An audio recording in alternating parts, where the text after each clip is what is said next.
Hey, are we on? Hey, everybody. It's a little chilly. Hi, Leslie here with Zazoo Plazz. It's tutu 2025. So I got two songs today. Two is the number of the day, kids. It's on Zazoo Plazz Street. Um, I just want to say it's the Grammys are going on. I'm not watching it because all I know is Taylor and Beyonce and why. I'd rather be doing this. So anyway, I love music, but yeah, I haven't watched it in years. I think 1984 was probably the best year between 84 and like 94, and then I think I stopped watching it in, I don't know, late 90s or something. Anyway, whatever.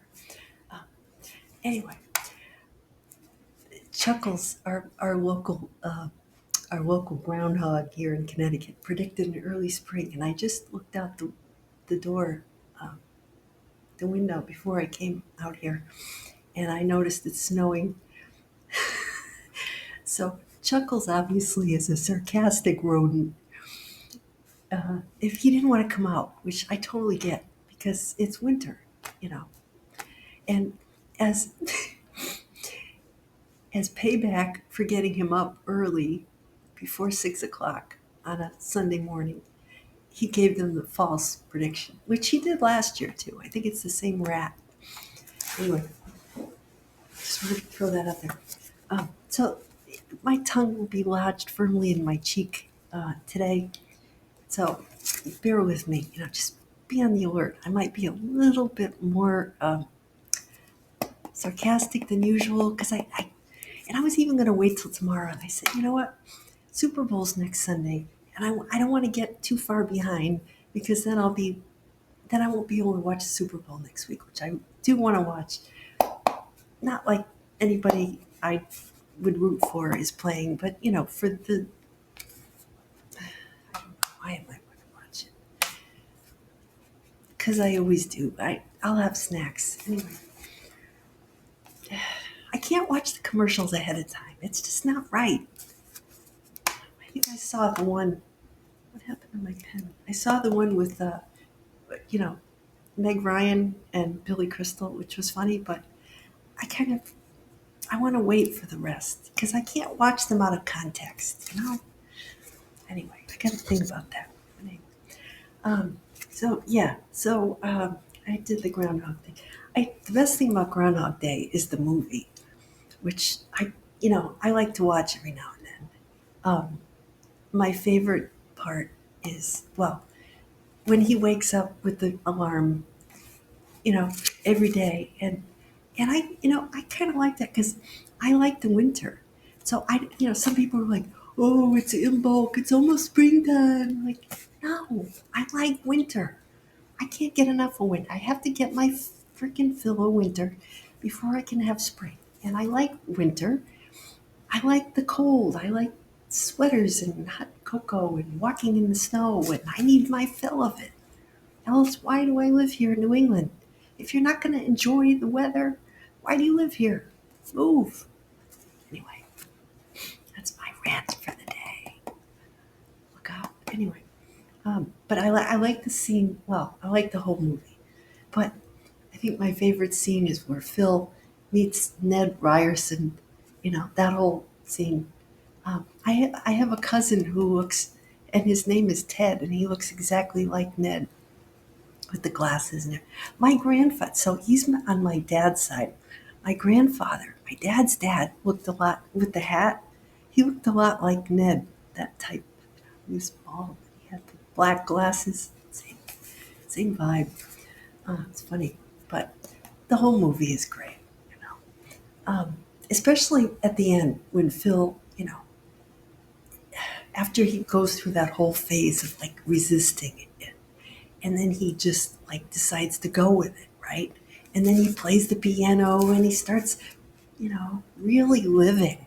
I love that, and I think it's the whole movie is kind of a metaphor for, how to live, how to really be alive, you know.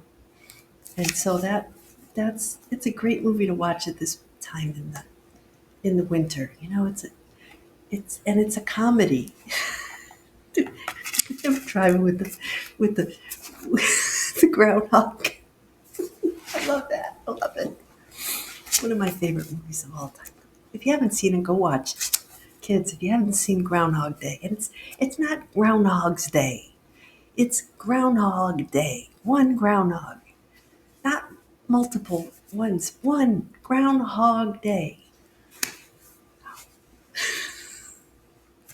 Okay, Zazoo, stop it. Go get to the Bible. All right. So yeah, Groundhog Day. Grammys. Had my quiche. It's good. Yeah, that pan worked well. Anyway, if you don't know what I'm talking about, go back and watch last week's. I don't have time to go into it. I know at least one person is watching me. Um, the presentation of the Lord is today. Gospel. Some of you have been to church, some of you haven't. So I'm going to bring church to you. Um, you know, Malachi. That's an interesting name, Malachi, in the Old Testament. He was one of the old prophets, one of the last Old Testament prophets. And he said, you know, he's talking about the messenger. It's like Mercury. Mercury's the messenger. Where's Mercury now? I don't know. Pisces? No. Aquarius? I don't know. It moves around kind of fast. It's hard to keep track of Mercury. We got a lot of planets piling up, ready to change signs. I think, wait, what's opposing? Pluto is in Aquarius. I know that. Neptune's in Pisces. Saturn's in Pisces. I think Venus is about to go into Aries too. I think soon. I don't know. Anyway, I'm not going to do the astrological report. There's tons of people that can do that. I keep up with the weather. I do more of like the energetic forecast for the week. I read my little Bible stories, and it's amazing how accurate it is. It just gives the flavor, you know. I don't get into world events, but I do, and I don't get into specifics, but I do. But you have to pay attention because you know. Anyway, yeah. So Malachi says he's this prophet, and he's an oracle. You know they have those oracle cards. All these people doing readings on YouTube. You can't see their face, their head. They chop their head off. And you just see like their manicured nails and stuff doing readings. See, I can't do that because my nails aren't nice enough. So anyway, Malachi was an oracle. An oracle is like somebody who, you know, channels, right? The spirit, the word, or, you know, like California psychics. Remember they used to have those, you could call like a 900 number and you like get your own personal psychic. And then you get the bill and it's like $300. Not like I would ever do anything like that. Anyway, yeah, but you know, an oracle, they had those in the Bible. They were prophets, and they had them in the New Testament too. You know, so anybody who says that you know astrology and prophecy and all that kind of stuff is you know not Christian, it is. It's if they say you know it's spiritual. People who had those gifts, you know, and still for a long time, they weren't. You know, people wanted to shut them up because they were going to give people ideas. You know, people would realize that they were right, and they would go to them, you know, for advice and stuff. And the people who were in charge were scared of those people, threatened because they knew that they would give people good advice, and they would, you know, people would know the truth. And that scared people, other people in power who wanted to put down, you know, have their way. So that's why they had to kind of, if you had those gifts, you had to keep them quiet. People would, what you, anyway, So many people have had past lives, you know, many, where they say if you have trouble speaking up or people are always ignoring you, like Gen X, and telling you to be quiet, or, kicking you out of their parties because you're too smart and people are paying attention to you more than, the person who's hosting the parties. That's a good sign that maybe in the past life, somebody wouldn't let you talk. Somebody, wanted to shut you up. Just saying. Get back to the Bible, Zazoo. I warned you today. You never know what I'm going to say. Okay, so Malachi said, the Lord has sent me as a messenger to prepare the way of the Lord. So he's talking about purifying the Levite priests at the time, like valuable ores, gold and silver, right? If people used to refine, the valuable minerals that were worth a lot of money, they would sit there to purify them. They'd sit there a long time and run them through the gold and the silver, And it's kind of like, and it made me think of alchemy, where you chemically change something from one, like lead to gold or whatever. It's not quite that, but it's a purification process, right? So you got to be patient, right? Sit there, and it says, "Who will be ready?" The Lord says, "Oh," and then I was reading in Malachi. This is great. A few verses down from the reading, it says, "The Lord says He's going to be swift, Taylor, to bear witness and judge against sorcerers, adulterers, perjurers, those who deprive a laborer of wages, oppress a widow or orphan, or turn aside a resident alien without fearing God." I'll just leave that right there. I'm gonna leave it right there. Okay. Who will be ready? Yeah. So, and then we hear, God is the King of glory, the Lord of hosts. So, God is, it's this image of God is very strong, very mighty. It's open the door so the King may come in. It said, lift up the lintels. And I said, what's a lindel? Lindel. I looked it up and it said it's that part of the door. Like it would go across the doorway. Say you were, you had a castle or a big building, and the lindel would go and provide stability for the top of the house, to rest the load bearing on. And so the gates could open, and this thing, I remember when I played blocks when I was a little kid, and you'd always, like if you're making a Lincoln log house, you'd build it, you'd build like the bottom part, and then you'd have to build like up the walls a little, and then you would put it like a thing going across, right?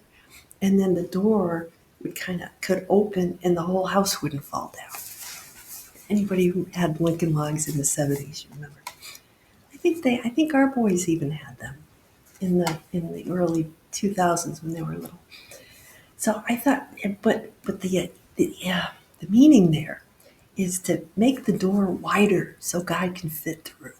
So we have, people purifying, becoming more, more like this message of, making pure, so that God can come through like a vessel. Um, we start off as valuable, but we get more value. So yeah, but you have to be patient, right? It's a process of going through all these trials, right? Through fire. So that's the sign that I'm getting today.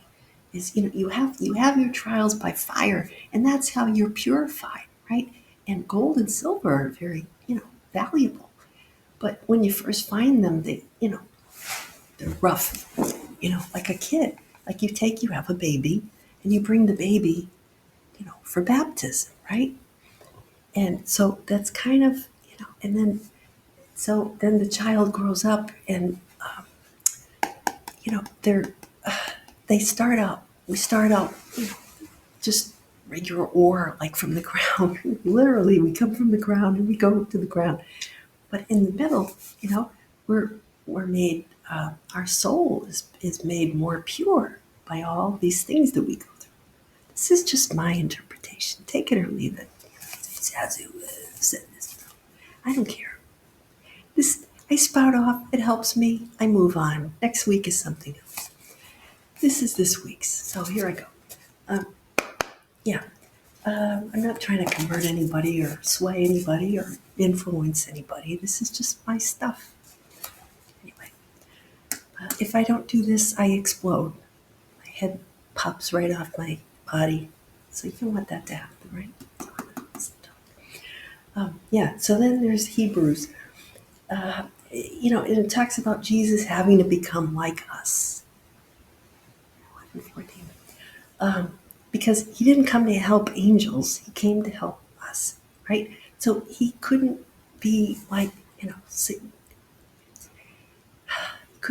he couldn't be like a heavenly, like to come down to earth.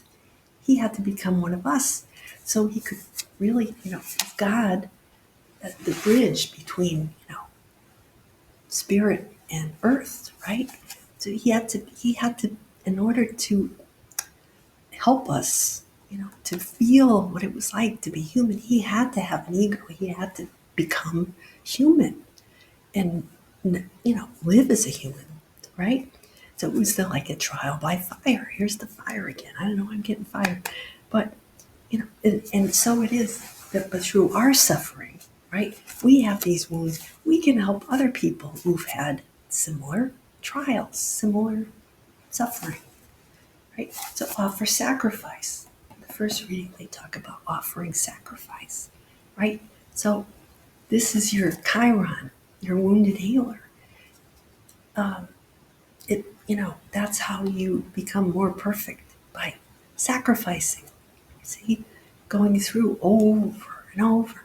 It's kind of like the way a pearl is made, through the roughness of the oyster in the shell and the waves, that kind of thing. So there's the water too, but we're not talking water. We're talking like fire here. Yeah. So, yeah. So then we have the Book of Luke again. It's 2:2, and it's Luke chapter 2, and they're talking about offering 2 pigeons or 2 turtle doves, and there's two seers or prophets at the temple when they bring Jesus. Mary and Joseph, Jesus' parents, take Jesus to the temple when it's time. It's kind of like for his blessing, his consecration, kind of like, he was baptized as an adult. So this is kind of like, when he was a little kid, for kind of like a consecration, because he was, a male and Jewish and all that kind of stuff. Oh, I'm not going to go into that part. I'm just going to keep it PG. Um, anyway, okay. Simeon was the one of the prophets in the temple, and he was an older man. And he, when Jesus came in with his parents, he thanked God, blessed God. He's like, thank God, you said the Holy Spirit, had appeared to him, sent him a message that he would die only when he saw the Christ child, the Christ, the embodiment, of the Spirit in human form. So, he said, okay, now you let me go, because I've seen, he said, held the baby or the child. He said, now I've seen him. And then there was this prophetess, this woman called Anna, in the temple. So she was kind of like a psychic. She said she was married 7 years with her husband, and then she was a widow until she was 84. So she's probably in her 80s, and also old. It said she just worshipped. She was in the temple all day praying and worshiping. So she also gives thanks. She sees Jesus, and she talked about Jesus to the, people there as it said she spoke about Jesus to those who were waiting for the Redeemer of Jerusalem. So we assume that she also recognized, the child as being the the one they were waiting for. So that's interesting. So Simeon says something about that the child was. This is the child destined for the rise and fall of many in Israel, to be a sign, to be contradicted. So the hearts of many, the thoughts of many hearts will be revealed. So it's a, and he's told Mary and Joseph that it would, pierce their heart, that they would be pierced with a sword, just like Jesus was pierced with a sword. And I thought of that card, the Three of Swords tarot card, with the heart, with the three swords pierced, with going through the heart. Like heart with, yeah. So it's a big message this week. I was just, I felt like I had to do it today, and I think that's why. The twos. So I got two songs this week, right? Give me the two turtle doves and the two and the groundhog and anyway. I should have worn my tutu today. I forgot. Anyway, so the first song is "The Sign" by Ace of Base. In Europe, it came out November 1st, 93, and December 14th, 93, here in the U.S. I don't know what it got up to. I can, because this was actually the second song I thought of. So I'll put the stats, I'll put a link. But I remember this song. Okay, so they're from Sweden. They were from Sweden. And this was from, the single was from The Sign, their first album in 92. So it's a couple thinking back. They're going to split up, and thinking back that, oh yeah, there were signs there. That sort of that feeling. It's kind of a techno pop Euro ballad sort of reggae thing. Boom, boom, boom, boom, I saw the sign.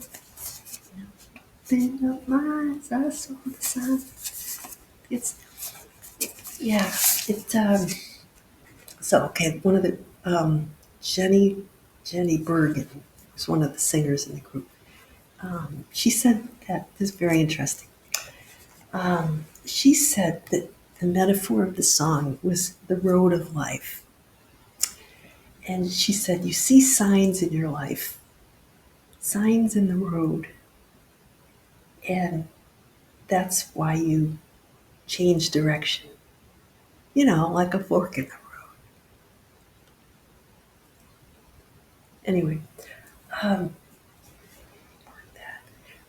anyway, so the road of life.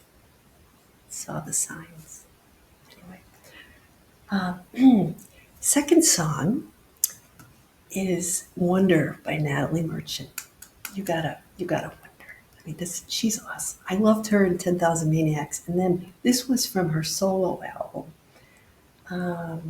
It's the second single from her solo album, Tiger Lily. So this came out in 95. I loved this song when it came out. And, I had this image of her this woman taking the child and lifting her up, right? So I said, this is perfect. Some kind of a psychic or somebody came in and, lifted the child, said this child will be gifted with love and patience and faith. This child would make her way. Kind of like, Jesus and Anna and Simeon in the temple, right? It got to number 20 on the Billboard Hot 100, and it really was. She said it was about a child born with a congenital disease, like twins or something that had some kind of a skin disease, But yeah, I'm doing pretty well this week.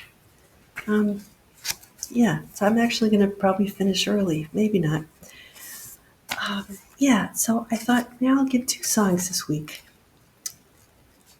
because it just both songs seem relevant, you know. Um, yeah. So that's what we have. I think. Yeah, I'll go have my snack. But yeah. So I think that's all we got for this week. I think I actually ran out of things to talk about for for a moment. Oh man, talked to my dad this week. He had a, he said, "I made your mother's chicken." It's mom's chicken, mom's holiday chicken. It's like the only thing he can actually make, you know.